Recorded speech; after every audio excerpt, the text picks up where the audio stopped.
Good afternoon, Panda Squad, and thank you so much for making time available to come listen about the oceans.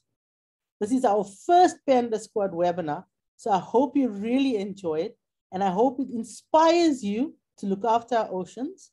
I hope it inspires you to look after our planet, and I hope it inspires you to ask us a lot and lots more questions going forward, and to tell all your friends about our amazing Panda Squad.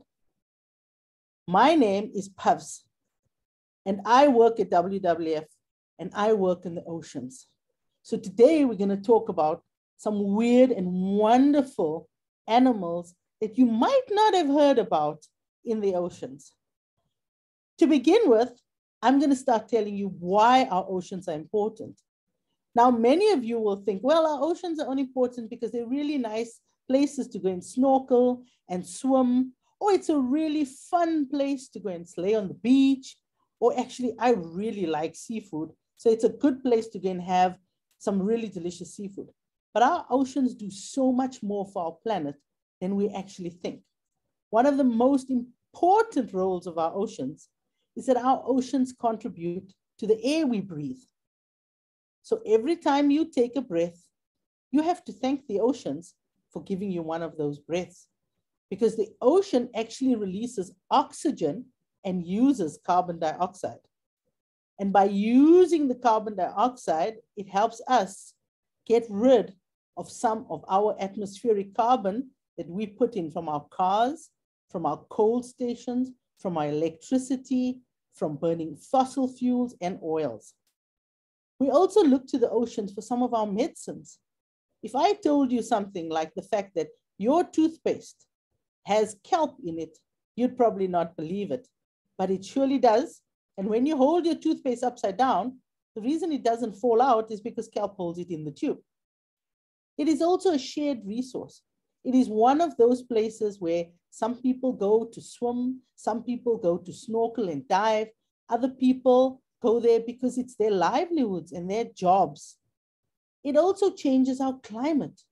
If our oceans get very warm, you will notice that our climate on what we call Earth, so the land part of our planet, becomes very unstable. Our ocean is a big water mass that absorbs a lot of heat from the sun. So when it travels around the planet, it distributes that heat, which means it affects our climate. And like I said, you know, there are lots of people that rely on the oceans for their jobs, such as fishermen, sailors, our Navy, transporters, lots and lots of people that rely on the oceans for their livelihoods. What that basically means is if the ocean didn't exist, they wouldn't get money, they wouldn't be able to feed their families. The ocean is also where most of all our goods actually travels. Probably what you're wearing, something on your clothes has traveled on the oceans. The ocean has allowed us to find stuff to come from faraway places like China and America to Africa, and to take stuff made in Africa far over across the world. And finally, one that we all can think about for those of us that love eating seafood, the ocean gives us delicious, scrumptious, nutritious fish, shellfish, and other types of seafood, which we regularly eat. Just have to take a moment to think about how many of you eat sushi and how much you love seafood. Well, that comes from the ocean.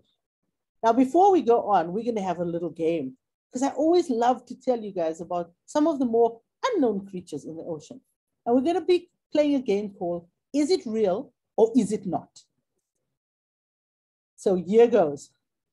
Ha! Does anybody think that's a real fish? I don't think so. That's a rhino that's been mixed with a what we often call a Nemo. Yes, a little clownfish. That's definitely not real. What about this guy? Does he look real? Are many of you saying yes? Many of you saying no? Guess what? He's real. He is what we call a nudibranch.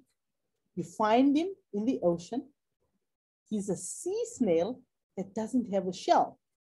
Nudi comes from the Latin word naked.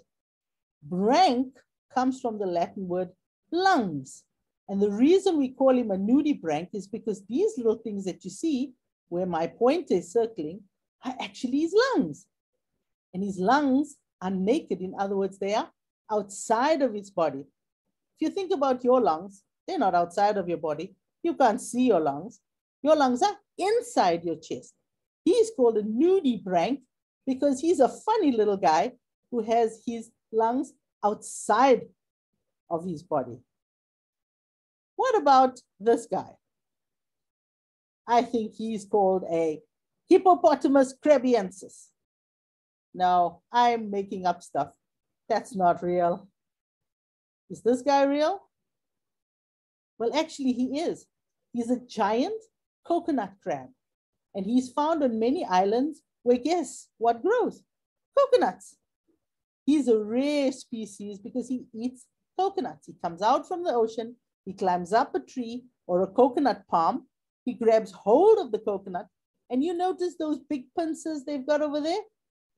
He uses them to crack the coconut open, dig out all of the meat, and then drink the coconut and eat the flesh. Now you might wonder why he's on a dustbin. Well, he's kind of cotton onto the fact that human beings also like coconuts, but we don't eat the flesh. We drink the juice and then we throw the coconut with all its good meat inside the dustbin. He then realizes that if he knocks over the dustbin, he's bound to do less work to get to his coconut. How about this guy? Do you think he's real or not? No, he doesn't exist. He's been photoshopped. What about this guy? Guess what? That's real. We call this amazing ocean creature a leafy sea dragon. If you look very carefully, you'll notice the snout, the neck, the body, and then what would have been his fins, he's actually morphed them to look like the seaweed. These leafy sea dragons are related to the seahorse, and they are very, very rare and very, very scarce in our oceans. And often they are under extreme pressure. Because they're so well camouflaged, people don't see them. So very often they will get hurt by divers stomping on them or ships' propellers cutting through the algae. We need to be extra careful to look after these amazing seahorses. Now, for those of you who want to know an interesting fact about this little guy, the dad looks after the eggs and hatches the eggs in a little pouch in his belly. All the mom seahorse does is she lays the eggs in the pouch. The dad does all of the looking after, all of the housekeeping, all of the feeding until the little baby seahorses hatch out of this pouch and swim off to hold on to some algae. This is a pretty neat animal, hey? What about this guy? Now I know what most of you are saying, that cannot be real. This lady is talking malarkey.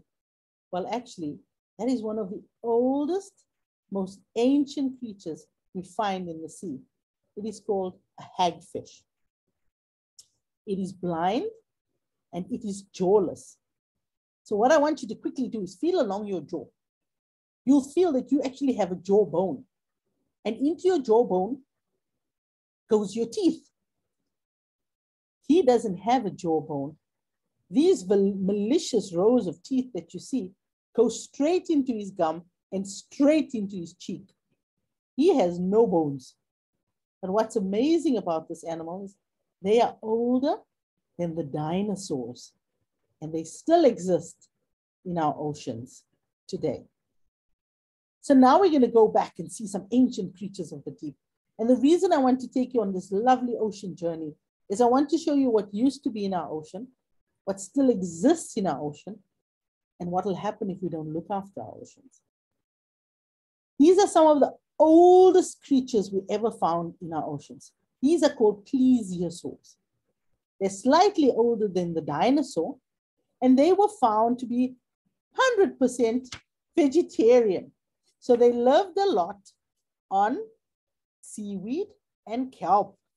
These guys were phenomenal in that they had these long necks like brontosauruses, but they also had these phenomenal bodies. And doesn't that body remind you of a turtle's body? But not all animals were this friendly in the sea in ancient times. This is called a pliosaur. Now, for any of you who've seen one of the ice ages, they have a whole bit about the pliosaur. These guys were vicious. They were very big animals, and they had very big appetites with lots and lots of teeth, and they were carnivorous. What carnivorous means is they ate meat. They were actually one of the biggest predators of the plesiosaurs. Both the pliosaurs, which is this guy, and the plesiosaurs went extinct, and we no longer find them in the ocean. What we do find is this giant blue whale.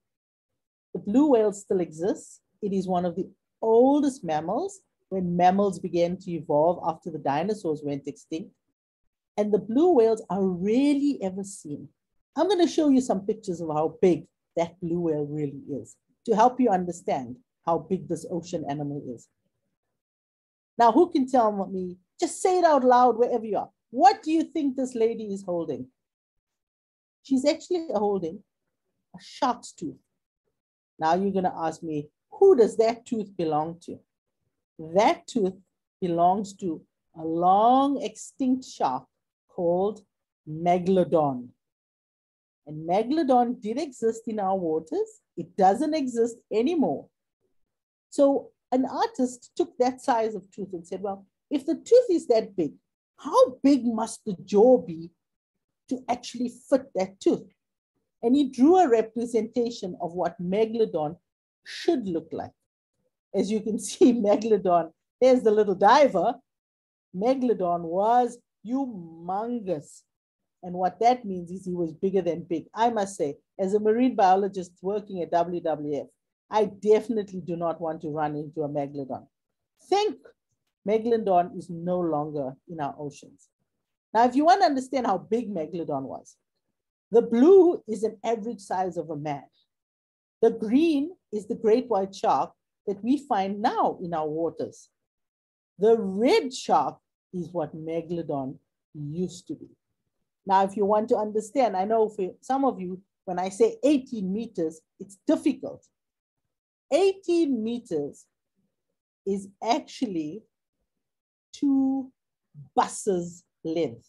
So imagine a bus when you're driving with mom and dad to school or in a mall or on the highway. You know how long a bus is. Now take 2 buses and put them together. That is how big in terms of length Megalodon was. So can you imagine having Megalodon in our seas now when we are so little compared to Megalodon? From the ancient creatures that have left our oceans, in other words, they've gone extinct, they're no longer there, to some creatures that are still there. How many of you know that this fish still exists? This is called a frill shark. They are beautiful. They are still found in our oceans. They're often known as a snake-like shark because of the way their bodies move. They're called frills because of the way their gills form these little frills and because of the frill on their tails.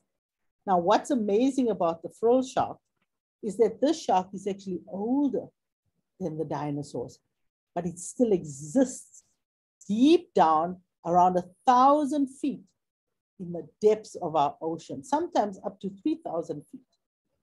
Very rarely, so 3,000 feet is around almost, say from here to Joburg. That's how long and how deep this animal would have to swim. Now the problem is, we don't really see this animal because it's so deep. And when we do, we usually find it's hurt or it's damaged or it's dying. So we know very little about these amazing frill sharks. One of the other fish that I really find fascinating, that is as older than the dinosaurs and still found in our oceans, is this guy.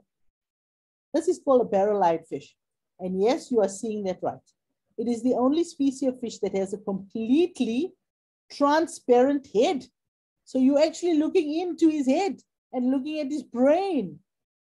He is phenomenal in that he still lives in the oceans. not very deep actually, but he barrels around, and those little globular parts that you're seeing are actually his eyes, and that's part of his brain. The barrel-eyed fish still exists today. It's often caught in fishermen's nets off the coast of California, which is in the United States of America, but is not very rarely eaten. Barrel eyes also don't have very good eyesight, even though they have a transparent helmet on their heads. What they use is their lateral line. So it's a little magnetic line that runs along their bodies, and they point out the electricity to try and find prey. They'll eat octopus, they'll eat squid, they'll eat fish that are dying, pieces of other fish, pieces of crab.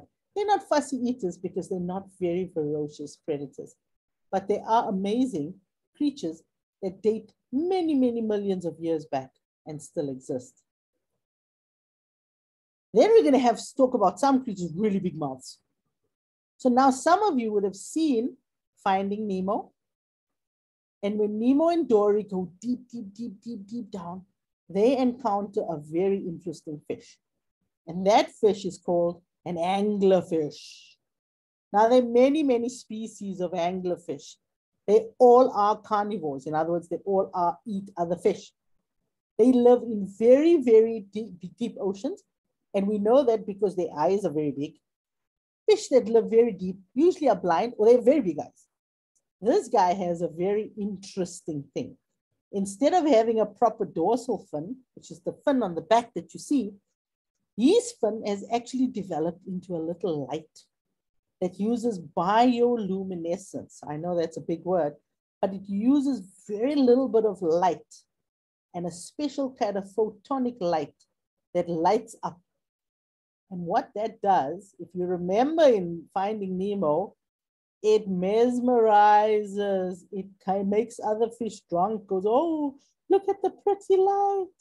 And when they come close enough, he opens his big jaw and whoop, he eats the fish. The anglerfish is one of the most efficient hunters in the depths of the ocean. Then everybody knows about Jaws and our beautiful great white that's found on our shores and in Australia and California. Did you know that great whites existed before the dinosaurs? They date more than 400 million years ago. That is a very big number. Even I can't imagine that number. But they said that some of these great whites have a lifespan. So in other words, they can live for more than 70 years. It's amazing. Can you imagine a shark? 70 years? The biggest great white we've ever found was off Mexico. And that great white was about 5 to 7 meters long. Now, 5 to 7 meters long is about half a bus. So to be honest, I don't want to encounter a great white. Do you know something interesting about a great white? They never run out of teeth. So they have rows and rows of teeth. Can you see there? He has rows and rows of teeth that lie flat. So when he loses these teeth, unlike you and I who end up with a gap after our milk teeth leave, these teeth here that are lying flat against his jaw lift up and they replace the missing tooth. He never has to worry about losing teeth and he never has to go to the dentist. So he's a pretty cool guy. He's one of the most amazing animals in our oceans. And he's also one of the animals that needs our protection because unfortunately, we're losing a lot of sharks, including our friend, the great white. Another superb fish is this guy, who also has a very big mouth, but he's a vegetarian. This is called a basking shark. And he actually filters zooplankton and phytoplankton, which are microscopic. In other words, you can't see it with your naked eye. Plants and animals that are found in seawater. And you see these little sieves. So think about when mom or dad is baking and they sieve the flour and the flour falls out and all the other bigger pieces get trapped in the top. That is exactly what these do. And he swims through the sea with his mouth open, and he absorbs all the zooplankton and phytoplankton. Unfortunately, he also takes in a lot of plastic. So very often, these guys get plastic stuck in their gut. We'll talk about plastics a little bit on from now. His mouth can extend to over 1 meter, 1.5 meters. So probably much as tall as your dad is how wide he can open his mouth. But like I say, he doesn't eat meat. He only eats zooplankton and phytoplankton. So from some of the biggest creatures with the biggest mouths, we now go to the smallest creatures. These are some of the smallest creatures we find in the oceans. This little pink guy, if you can see him, look very closely at my screen. This is called a pygmy seahorse. It is found in pink coral reefs.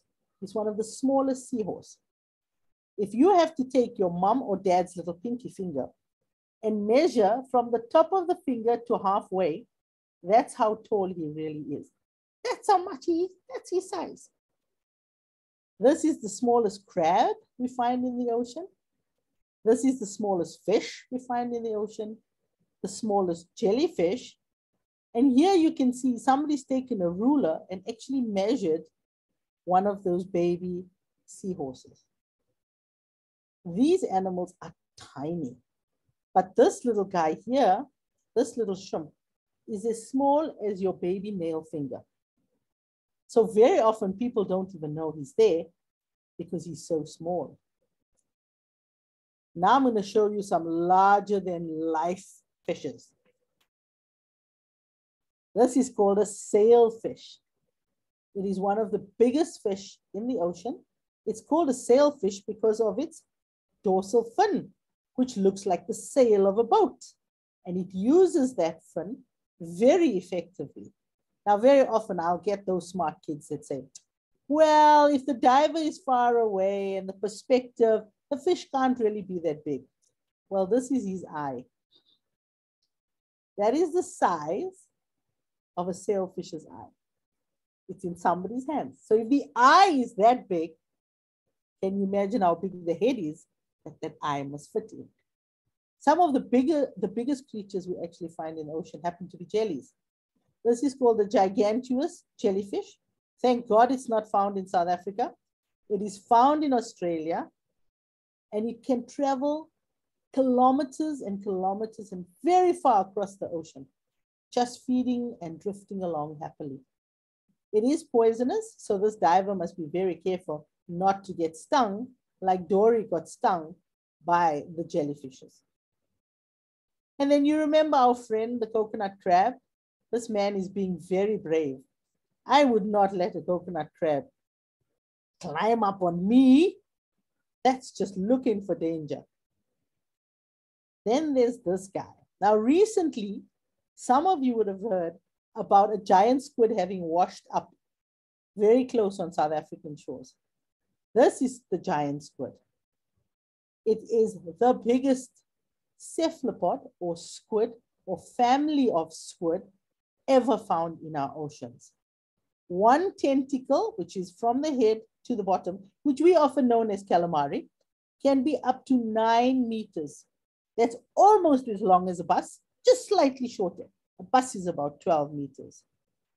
What's the amazing thing is that the giant squid is not the biggest squid in the sea. We have evidence, and we've never found a whole animal, but they found evidence of tentacles of what they called colossal. And colossal lives very, very deep under. Very, very deep, thousands and thousands and thousands of kilometers under. Colossal squid is the only evidence we have of colossal is one of his tentacles. Now there's our bus. So if while you're watching my screen, measure the bus and see how many buses colossal can actually fit into. You'll realize that it can actually fit into about 4 buses. So if you think about 4 buses in a straight row or 5 buses in a straight row, that's how many buses, and that's how long colossal squid really is. For those of you whose parents have read the famous book called 20,000 Leagues Under the Sea by Jules Verne, there is a story about a massive giant squid that attacks a ship. And some people believe that this is what the sailor saw when he wrote about the colossal squid. And then some of the biggest mammals, as I spoke earlier, are some of the whale species. And these are often known as the gentle giants. And I like to compare it to buses, I must admit, because buses help us understand in our brains and make us form pictures about how big something really is. Because when somebody says to me, oh, it's 100 foot or it's 900 meters, my brain can't picture that. So I usually can picture a bus. So if you look at the gray whale, you can see it's probably around just shy of 1 bus. But if you look at the blue whale, it's about 40 buses. You'd have to add as many buses to do that. So, no, not 40 buses, I'm wrong. It's about 10 buses. And you'd figure out how long the blue whale really is. It's very rare to see these large mammals because they like to stay deep. They stay deep. They usually feed down.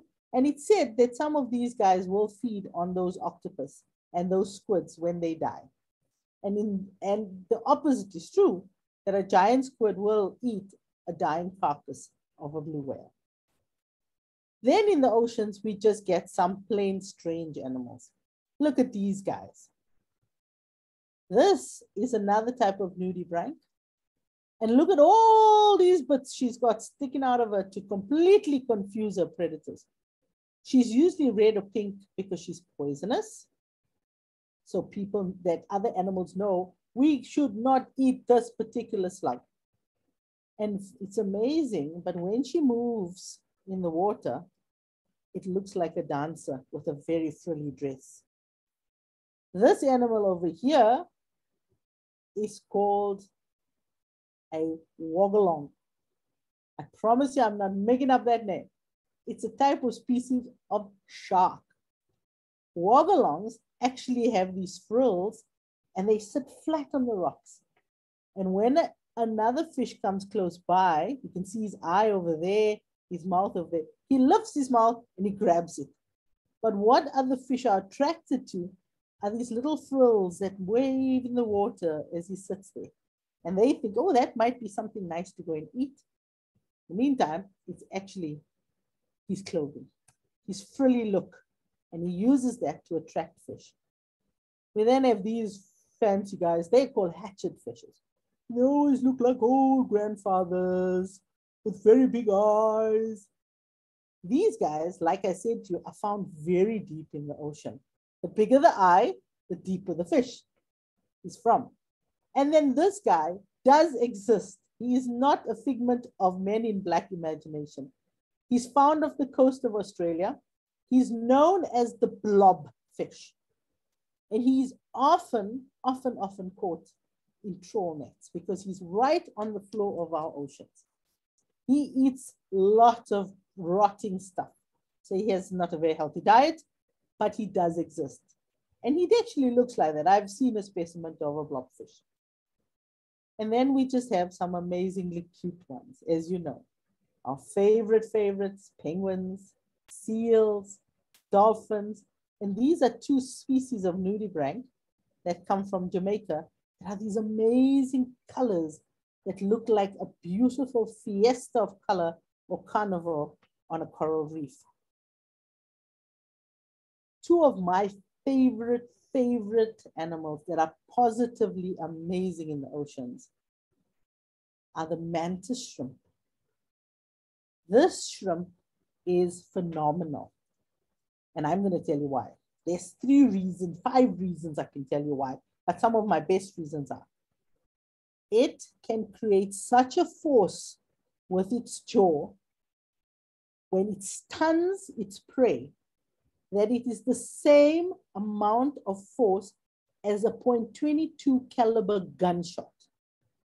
So when it hits that fish that it is hunting, it guarantees that fish dies.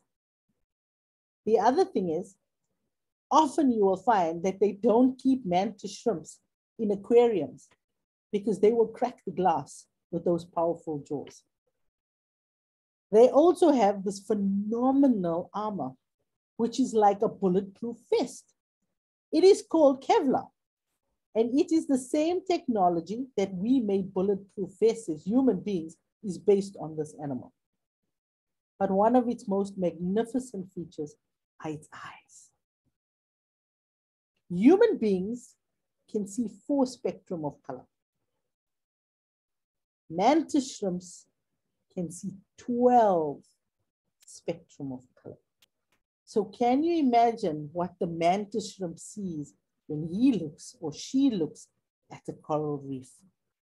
They see a phenomenal, more than just 7 colors in the rainbow. They are phenomenal creatures. One other one, which I'm going to show you a little video, hopefully you'll get to see it, is one of my favorite all times. The humble octopus.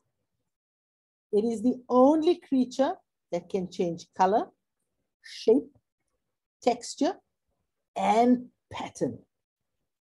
It is so intelligent, it can open jars, it can solve maze puzzles, it can solve escape routes, and it can figure out how to open and close doors.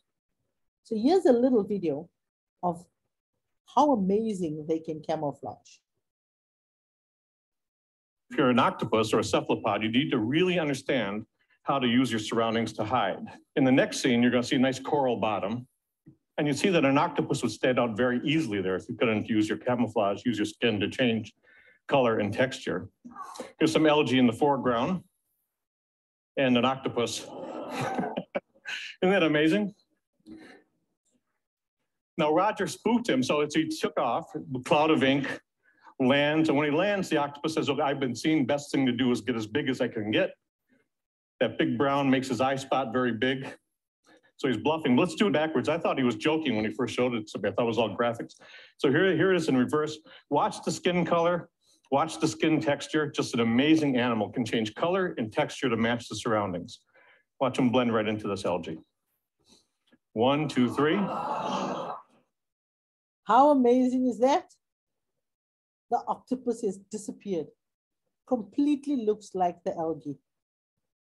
I mean, is there not another amazing creature like that? And still being so highly intelligent.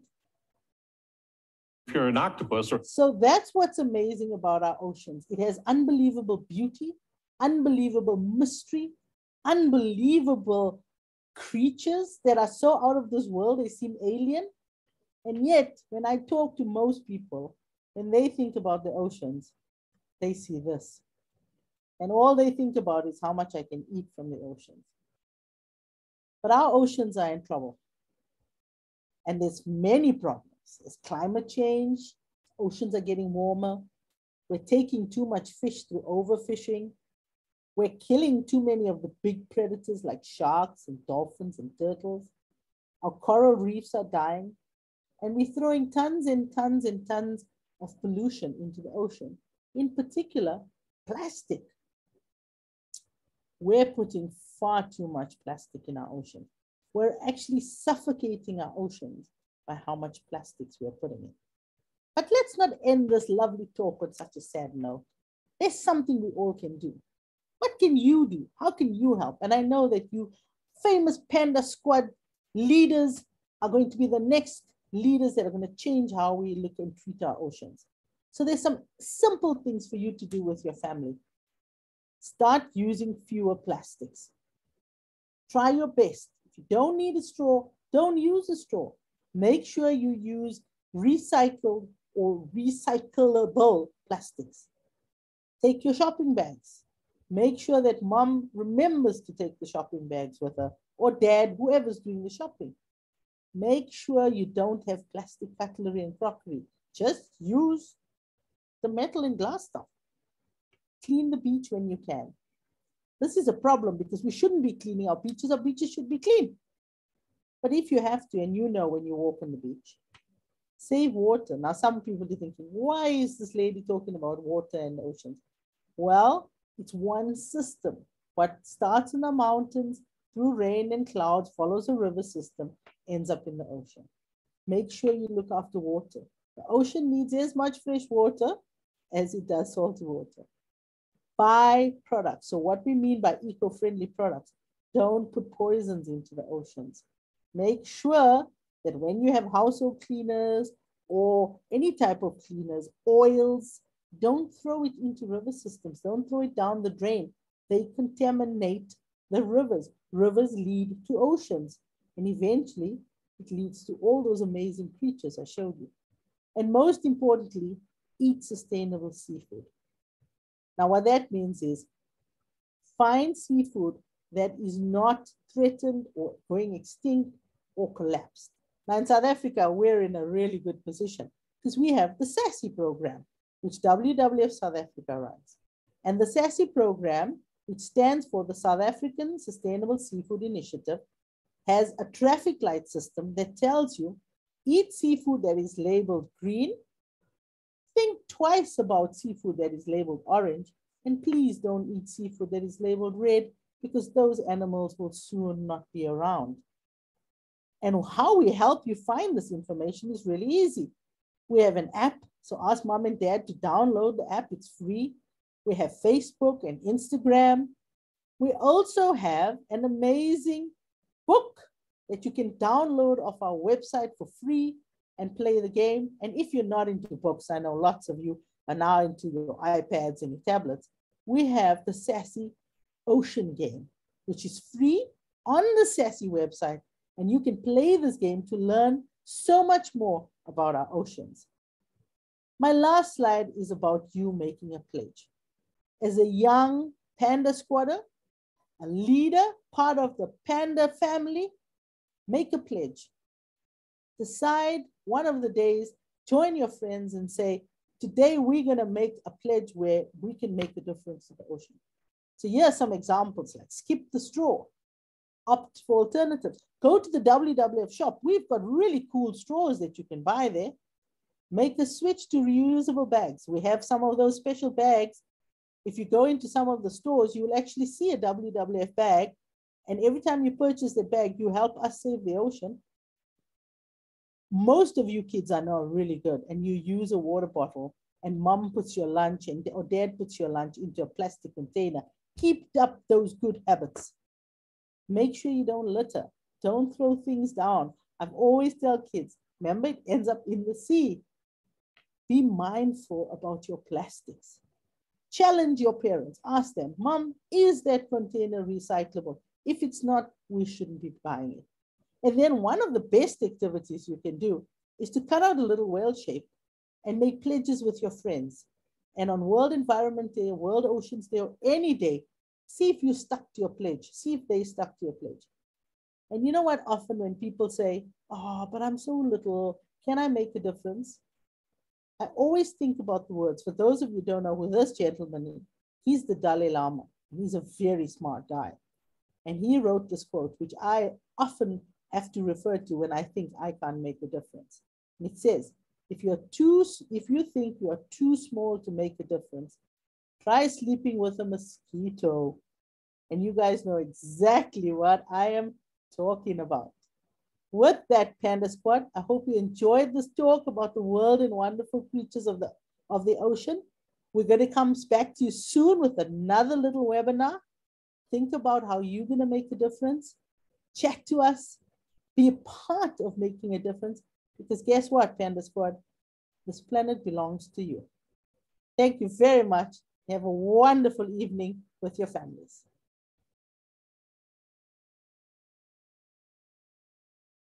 Bye.